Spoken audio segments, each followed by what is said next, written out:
If you're looking to drive growth for your SaaS business, then account-based marketing may be one of the best growth strategies for you. Here's the thing though, ABM, account-based marketing, is not the right strategy for every company. And a lot of times companies overspend on technology instead of just focusing on the right basics to make an ABM plan work. So in this episode, I'm gonna walk you through the 5 steps that you absolutely need to know on how to implement a proper account-based marketing strategy to drive growth for your SaaS business. And when you implement these 5 steps, and I'll include a bonus one, you will be able to accelerate your path to that next stage of growth. Intro.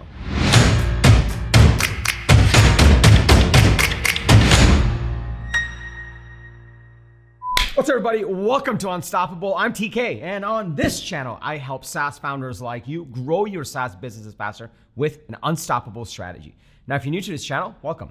I drop an episode every single Sunday with actionable strategies and tactics from the trenches on how to grow your SaaS business faster. So if you're new, be sure to hit that subscribe button and that bell icon. That way you'll get notified every single time I drop an episode with the TK energy. If you are already part of this community, my people, welcome back. It's really awesome to see you over here. I learned about ABM at my last company, iterate. We were at this very, very specific inflection point.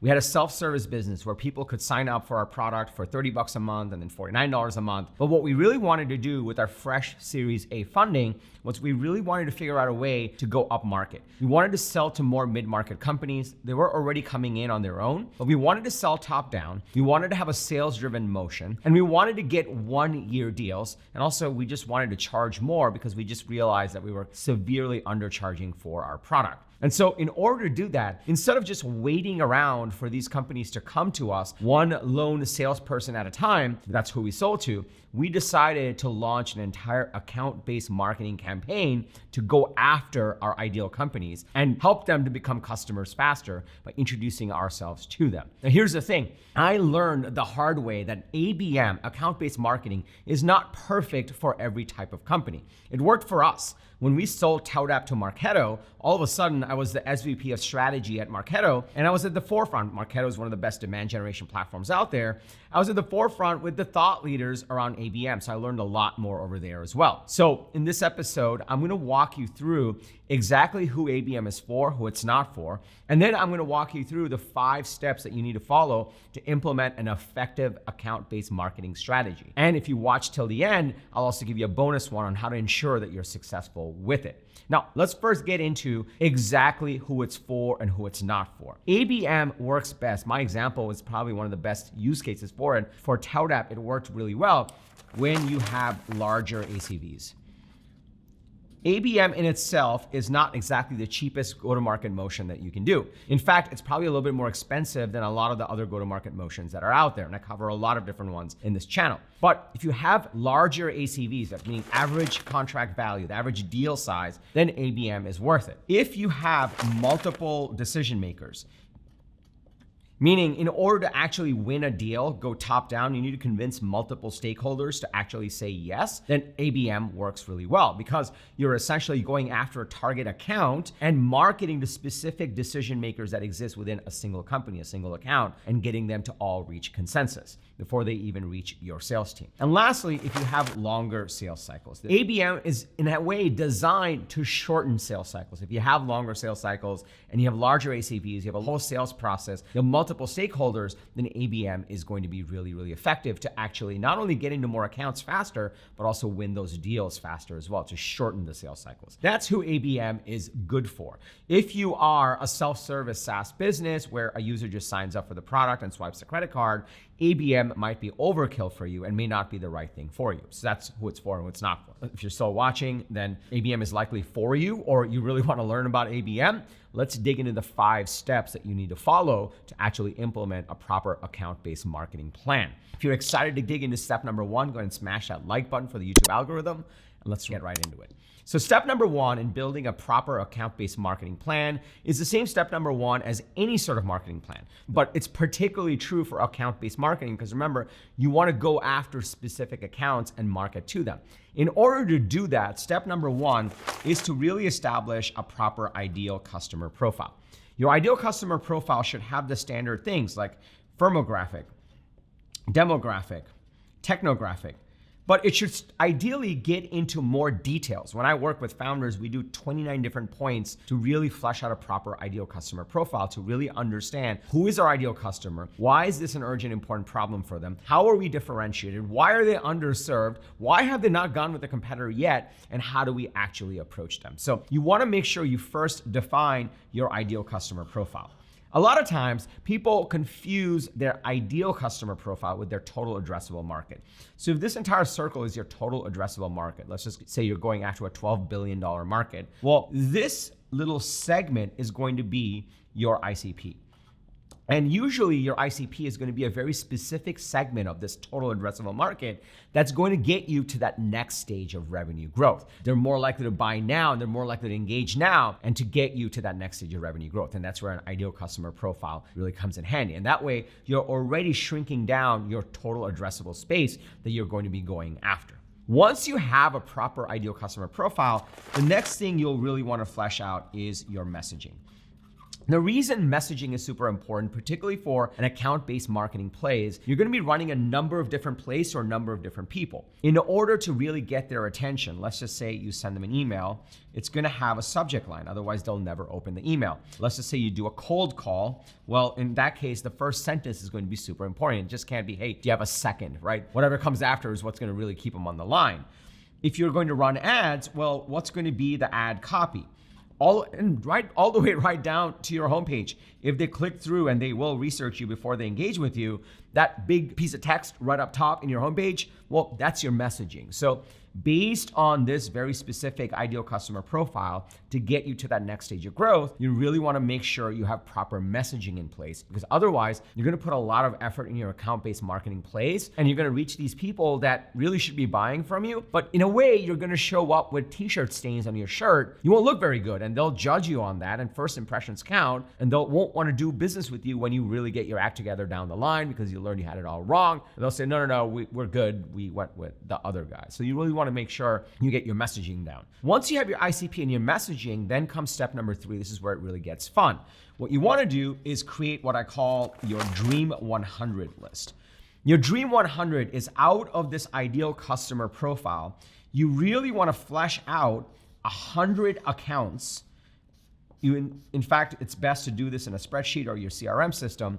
You want to do 100 of these target accounts that fit into your ideal customer profile. Now, if you're like, TK, I have 1,000,000 of them, or I have 1,000 of them. Well, in that case, what I would say is you want to go back to your ideal customer profile and refine that a little bit more to figure out which part of that market is more likely to buy, and how you can filter down with the most likely to buy companies that are in that space. So you want to build out your Dream 100. Now, part of this is the company. Part of this is the contact info. Part of this is data around the company. But more importantly, it's also the key decision makers. There's going to be key decision makers that you have in order to win a deal. And the big magic in account-based marketing is you start to focus on 100 companies or so that you really want to target, but not just the companies, but specific people at those companies. And so you'll actually want to flesh that out in your Dream 100 list as well. So those are the first 3 steps. Then the fun really starts to begin. But before I go to step number 4, and don't forget I have a bonus one all the way to the end, let me just pause here for a second. Are you getting a little excited? I get super excited about account-based marketing plays because you can get very focused and they can yield incredible results, and they can shorten sales cycles. A lot of magic happens, and it really brings together the company, because whoever's wearing the sales hat and whoever's wearing the marketing hat, it all brings everyone together and aligns everyone, because you're like, this 100 companies is all that matters. This is how we're going to win. Here's how we're going to hit our revenue number. Let's go after them. And it just becomes a lot easier. So you're getting excited about running your account-based marketing play. Can I just get a yes in the comments below? And also smash that like button for the YouTube algorithm. It just loves it when you do that. And honestly, so do we. We put a lot of love into these videos. Also, if you're in this stage where you're building out your account-based marketing play and you need help implementing all of this, this is why I created my SaaS go-to-market coaching program. You don't have to go anywhere right now. I'll tell you more about it all the way at the end of the episode. I'll also link to it below. Let's go to step number 4. This is where the fun starts to happen. Step number 4 is personalization. And I don't mean just, hey, I saw that you went to insert school. That's not personalization. True personalization is when you actually go into each of these companies and you start to really analyze what are the key unique things about them that really necessitates your product, that ties into your messaging. So you really want to look at what's going on in their world, what's going on in their blog. If they're a public company that you're approaching, back in the ToutApp days, we used to have our SDRs actually research their public filings, the quarterly filings that they had, to understand what was top of mind for the leadership team. So you really want to build out personalization for each of these 100 accounts. The reason this is worth it is because you're going after 100 high value accounts that you know is in your ideal customer profile. You've developed messaging that you know is going to resonate with them, but also to cut through the noise, in addition to the right messaging and the ICP, you really want to have the personalization ready for each of these companies that really, in a way, shows that, hey, we really understand your business, and this is why we think that we should do business and our software solution would be valuable for you. So you really want to build out the proper personalization and bake that into your Dream 100 list so that's easy for you to access. Once you have the personalization, then comes the fun part. The fun part is then you launch your campaigns. This is the ABM execution. One of the big things that's super powerful about ABM, account-based marketing, it's a little bit of a misnomer because it's both marketing and sales. What I mean by that is you're going to take this target 100 accounts and you're going to figure out ways to get in front of them. You want to get in front of them and get your message in front of them. And your message should be personalized with the data that you researched. And you want to do that in a concentrated way through as many channels as possible. So the no-brainer way is if you have salespeople or you are the salesperson, you should do outbound. And this can go in terms of email, DMs, and calling.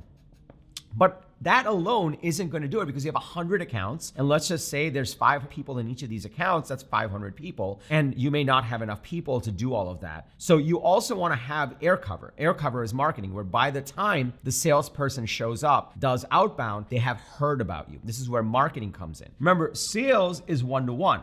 Marketing is one-to-many, which is why you need both in order to win in account-based marketing. So in terms of marketing, you'll want to run ads. You'll want to do social organic. You'll want to post online and engage with them and connect with them. You'll also want to do search engine marketing and search engine optimization so they find you if they start looking. You can invest in some intent data tools to figure out who's already in market so you can target them in a more personalized way and add them to your Dream 100. And together between marketing and sales, you can also go to relevant events where you know your target 100 accounts are going to be there and you can seek them out in a very personalized way. This execution piece is not the hardest piece, believe it or not. The hardest piece is these 4 steps. You do these 4 steps, then your execution actually becomes a lot easier.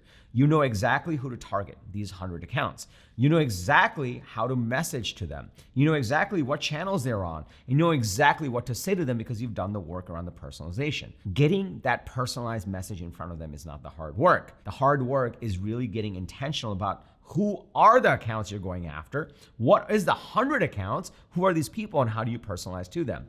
Then it becomes easier to actually execute. If you skip 1 through 4 and just jump to the execution and say, look, here's our ICP, and you wrote it in a napkin and you hand it over to a marketing agency or a fractional CMO that can't get a real CMO job, then you're gonna spend a lot of money with the wrong messaging, with a whole bunch of motions that are wasted. But worst of all, you're gonna burn your brand because first impressions matter. So they're gonna see that really shitty campaign and they're gonna say, these guys are not serious. So by the time we actually get around to this, we're not gonna do business with them. And it's really hard to get a second chance after a bad first impression, which is why this step 5 is super important. Now, I promised you a bonus step, which is step number 6. By the way, if you're still watching, clearly you're getting value. I hope you are. Please smash that like button for the YouTube algorithm. It just loves it when you do that. The bonus step is to establish a set of metrics.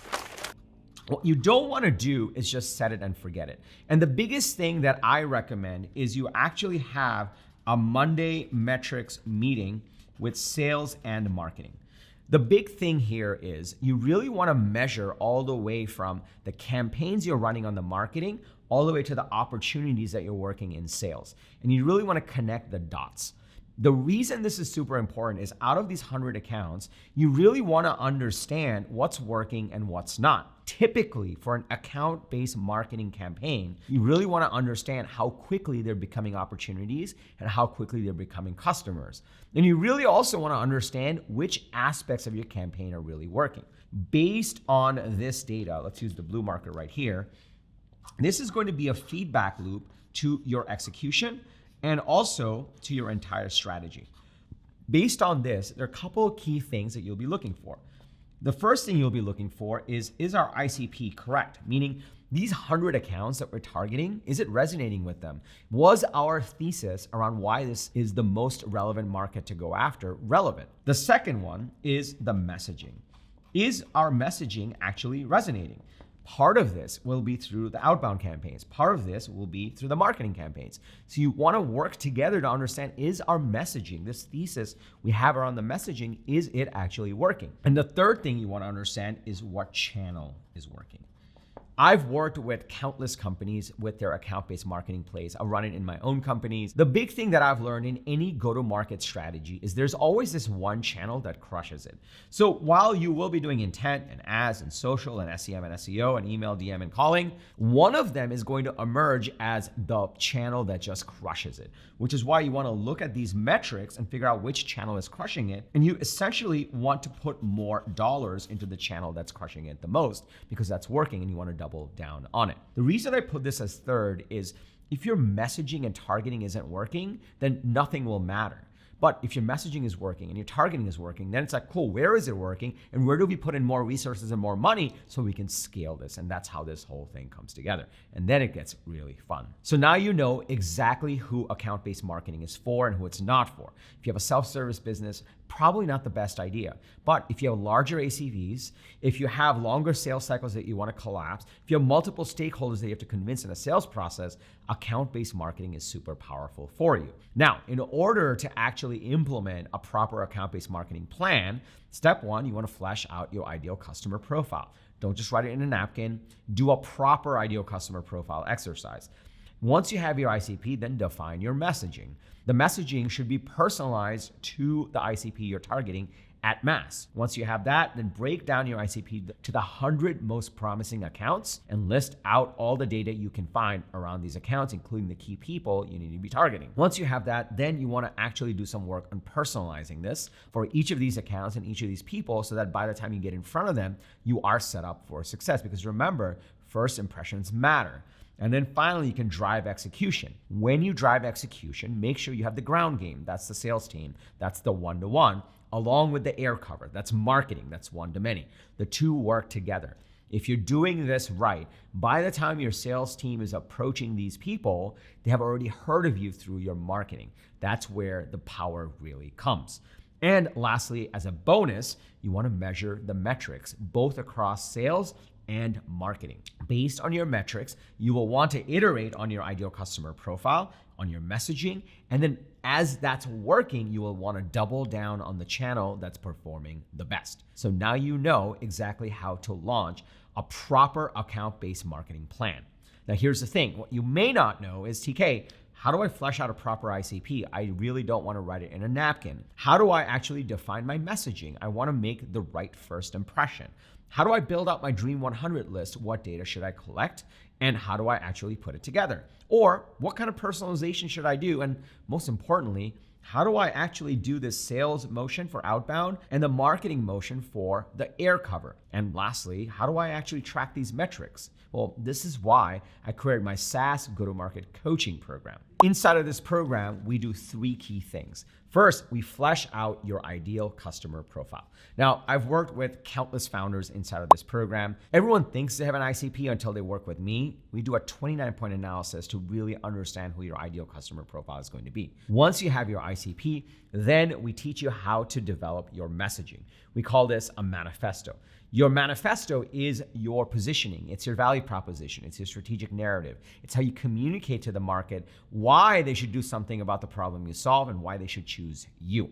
Once you have those two pieces, you have your core strategy for your account-based marketing plan, and also, honestly, for any go-to-market motion you want to run. Then comes the third pillar. The third pillar is your Broadway show. The Broadway show is a consistent set of sales and marketing activities that you can run, whether it's to your broader ICP or to the specific Dream 100 customers that you have, to actually get your message in front of them and convert those to leads, pipeline, and revenue growth. It is an incredible program. If you'd like to work together, just go to tkkader.com/GTM.